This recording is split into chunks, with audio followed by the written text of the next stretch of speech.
Assalamualaikum warahmatullahi wabarakatuh. Hari ini berjumpa lagi dengan Ibu Rizky Nopritasari dalam pembelajaran biologi di materi genetika. Ini adalah bab ketiga setelah kita mempelajari pertumbuhan dan perkembangan, kemudian metabolisme, dan ini kita masuk ke materi genetika. Kita mulai ya.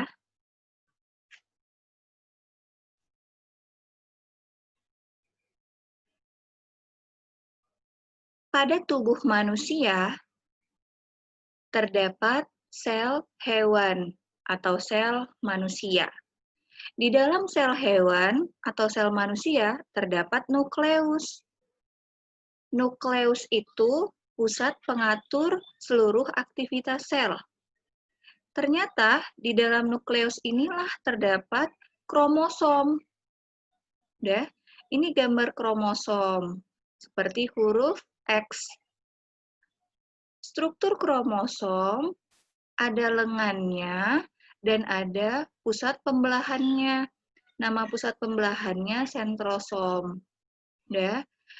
Di kromosom, kalau kita ambil lagi sisi badan kromosomnya, kita ambil sisi kecilnya, kita buka, itu ada pilinan-pilinan yang sangat banyak seperti benang panjang. Ternyata pilinan-pilinannya ini kalau kita buka lagi, ada terdapat yang namanya nukleosom. Nukleosom itu apa? Itu adalah gabungan antara untaian DNA dengan protein-protein histon yang terikat terhadap untaian DNA-nya tadi. Untaian DNA itu disebut polinukleotida, yang di dalamnya ada basa-basa nitrogen yang sangat banyak. Udah. Pilinan tadi itu juga disebut juga benang-benang kromatin yang sifatnya bisa memadat dan menebal nantinya membentuk kromosom. Jika untaian DNA itu dibuka kembali, dibuka lagi menjadi yang lebih besar, dilihat lagi, diperbesar lagi, itu ada seperti pilinan-pilinan benang yang saling tumpang tindih yang seperti ini. Namanya adalah DNA atau disebut juga polinukleotida atau disebut juga adalah untaian ganda. Di dalamnya ada strukturnya yaitu fosfat, gula, dan basa nitrogen. Jadi, ada fosfat, gula, dan basa nitrogen. Basa nitrogen inilah yang nantinya disebut juga atau tipe-tipenya ada adenin, guanin, sitosin, timin. Itulah yang bisa membedakan antara kita dengan orang lain dari sifat-sifatnya, dari susunan-susunan adenin, guanin, sitosin, timin, atau guanin, sitosin, timin. Jadi tiga macam basa nitrogen ini akan membentuk sifat-sifat karakter dasar dari manusianya, sehingga membedakan sifat satu dengan sifat yang lain. Jadi, tadi Ibu ulangi, di nukleus ada kromosom, kemudian kromosom tadi terdiri dari gulungan benang-benang kromatin, memadat dan menebal, yang gabungannya adalah DNA dan protein histon. Mereka bergulung. Kemudian, jika dibuka kembali lagi menjadi yang lebih besar, itu disebut juga dengan untaian ganda polinukleotida. Untaian ganda polinukleotida itu di dalamnya ada basa-basa nitrogen. Nah, basa nitrogen inilah yang disebut juga dengan barisan basa DNA, yang disebut juga dengan gen. Udah ya. Kalau ditanya adenin, guanin, sitosin, timin itu apa? Itu adalah basa-basa nitrogen yang terdapat di DNA, untaian ganda. Berikutnya kita akan masuk ke bentuk kromosom. Kromosom itu aslinya seperti ini, tangannya ada 2. Di bagian tengahnya ada sentromer, bagian dalamnya ada matriks, lalu ada kromiol, ada lokus atau tempat letaknya gen, ada kromonema, butiran-butiran halusnya ini, dan ini kesemuanya adalah lengan kromosom, dan bagian paling ujung adalah satelit. Berdasarkan fungsinya, kromosom terbagi menjadi autosom dan gonosom. Autosom itu biasa disingkat dengan A, gonosom itu biasa disingkat dengan G. Udah, autosom itu kromosom tubuh. Kromosom tubuhnya itu membawa ciri-ciri atau sifat sel tubuh. Sementara kalau gonosom itu adalah kromosom kelamin yang membawa ciri atau jenis kelamin yang terdiri dari kromosom X dan kromosom Y.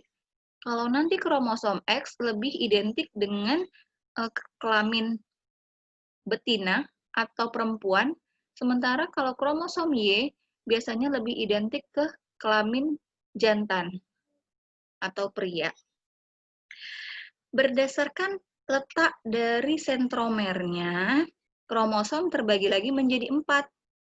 Yang pertama ada telosentrik.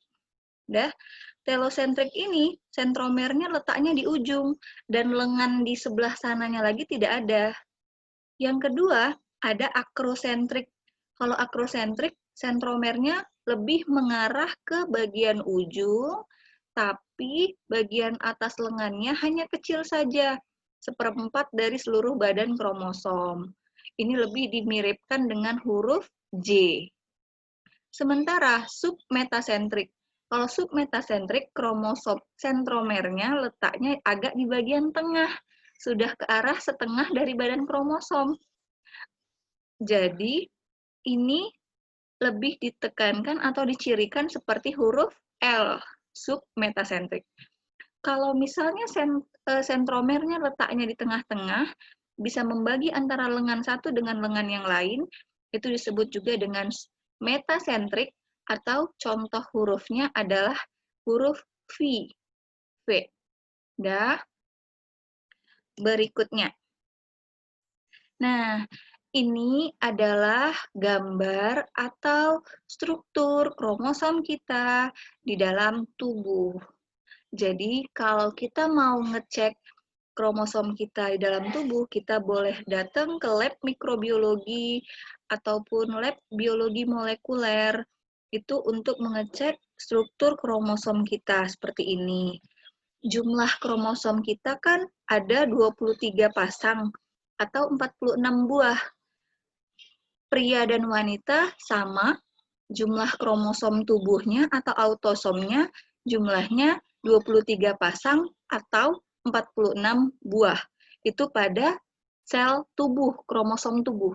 Sementara kalau pada kromosom kelamin atau gonosom, itu jumlahnya hanya 23 buah, tidak pasang, karena sifatnya adalah haploid atau setengah dari diploid. Jadi, lihat ini, antara nomor 1 kromosom dengan nomor sampai 22 itu sama antara pria dan wanita gambarnya. Yang membedakan hanya struktur kromosom kelaminnya. X itu identik dengan kromosom yang agak besar, Y itu kromosomnya agak kecil, agak pendek, bulat. Sementara kalau ini wanita, lambangnya adalah kromosomnya itu seperti ini gambarnya. Huruf atau bentuk kromosomnya besar-besar dua-dua. Jadi menandakan XX itu adalah perempuan, sementara XY itu adalah laki-laki atau pria. Kita lihat di sini, jumlah kromosom di sel tubuh ada 46 buah atau 23 pasang. Rumusnya adalah kita bisa tuliskan 44A ditambah XX atau XY, dan 22AA ditambah XX atau XY. Boleh keduanya. Sementara kalau di sel gamet atau kelamin, Sementara kalau di sel gamet atau kelamin, itu jumlahnya kan 23 buah. Cara menulis rumusnya adalah 22A ditambah X atau 22A ditambah Y. Kalau 22A ditambah X itu perempuan, sel gamet perempuan, sementara 22A tambah Y itu sel gamet laki-laki. Bedakan ya, yang sel tubuh tadi hurufnya ada AA-nya 2 kali dan XX-nya 2 kali, double maksudnya XX atau XY. Tapi kalau gamet hanya X atau hanya Y saja. Selanjutnya ada gen dan DNA. Gen itu dulu. Gen tadi apa? Adalah sekumpulan barisan DNA. Udah, sekumpulan barisan DNA yang sangat banyak, yang sangat bermiliaran tadi, itu akan membentuk gen individu kita sendiri. Kalau dicontohkan, itu gambarnya seperti ini. Nah, ini. Jadi, ada lokus gen. Tempat posisinya gen, misalnya ini dibuat di atas ini. Di bagian lengan atasnya ada gen A besar dan satu lagi gen A kecil. Jadi memang dalam satu gen terdapat dua bagian, dua lengan gini. Pasangan gen atau kalau dua buah gen itu disebut alela.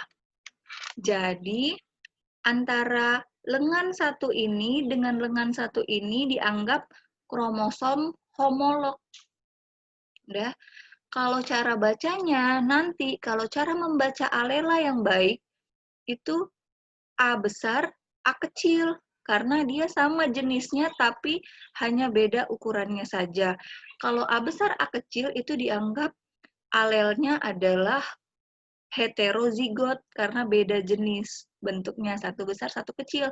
Tapi kalau seandainya nanti di sini A besar, itu nanti jadinya alelanya adalah homozigot.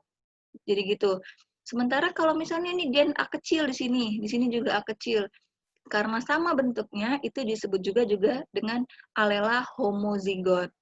Nah, ini juga disebut nih. Alela homozigotnya itu A besar atau A kecil. Alel heterozigot itu A besar, A kecil. Udah? Sementara yang kedua adalah DNA. Deoksiribonukleat asid. Oke.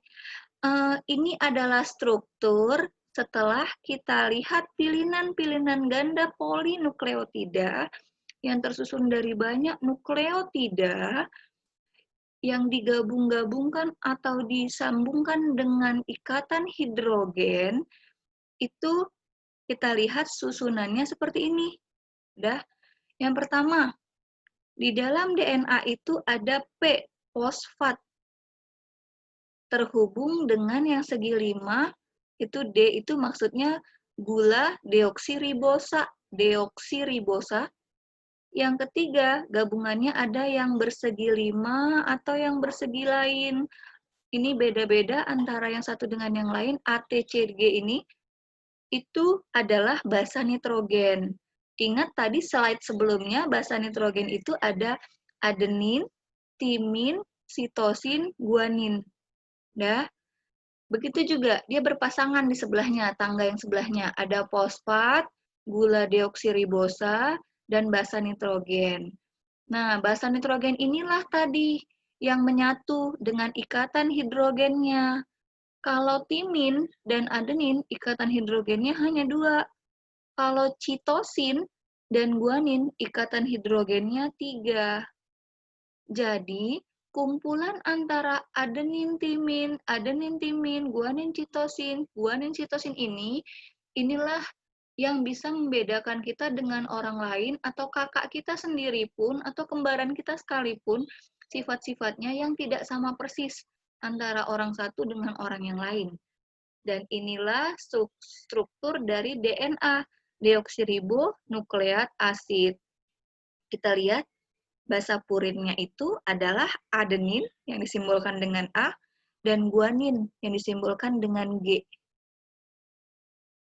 Basa pirimidinnya itu timin dan sitosin. Udah. Kita lanjut.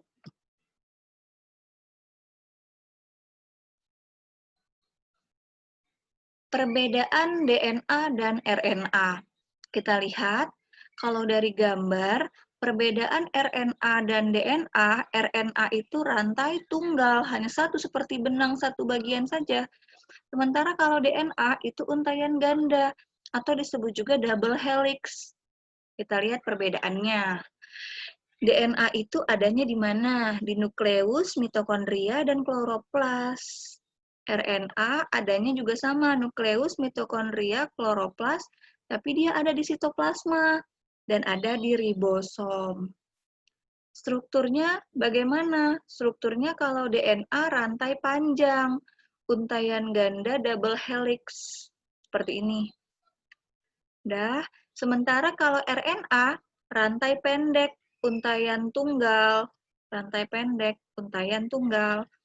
Gula pentosanya tadi yang bentuk strukturnya segi 5, itu kalau DNA tadi disimbolkan dengan D, deoksiribosa nama gulanya. Kalau RNA, ribosa saja, R ribosa. Basa nitrogennya.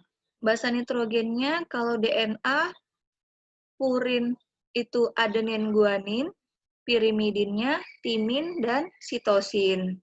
Kalau RNA sama purinnya dengan DNA, adenin guanin dan pirimidinnya beda. Tidak ada timin tapi urasil dan sitosin. Kalau ibu ngapalnya ini puak pits, yang ini puak pius. Kadarnya kalau DNA itu tetap, karena nanti tujuannya itu adalah DNA akan mencetak RNA atau mRNA yang nantinya akan mencetak kode-kode genetik. Sementara kalau RNA itu kadarnya bisa berubah-berubah, bisa sedikit, bisa banyak, tergantung DNA yang dihasilkan, sesuai dengan hasil sintesis protein. Fungsi DNA apa? Membawa materi genetika dan mengatur proses sintesis protein. Sementara kalau RNA sendiri adalah pelaksana sintesis proteinnya. Jadi DNA dulu wajib ada, baru RNA yang melaksanakan penyusunan protein di dalam tubuh kita. Demikianlah materi hari ini. Terima kasih. Assalamualaikum warahmatullahi wabarakatuh.